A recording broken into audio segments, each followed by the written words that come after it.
విఘ్నాలను తొలగించేవాడు వినాయకుడు. వినాయకుడి పూజకు ఎన్ని రకాల పువ్వులు, పత్రాలు వాడినా, ఎన్ని రకాల నైవేద్యాలు పెట్టినా గరికను పెట్టకపోతే తృప్తి చెందడని, గరిక లేకపోతే వినాయకుడి ఆరాధన అసంపూర్ణమని చెబుతుంటారు.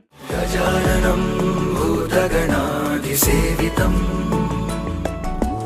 కపిత్థజంబూఫలసారభక్షితం ఉమాసుతం శోక వినాశకారణం నమామి విఘ్నేశ్వర పాద పంకజం.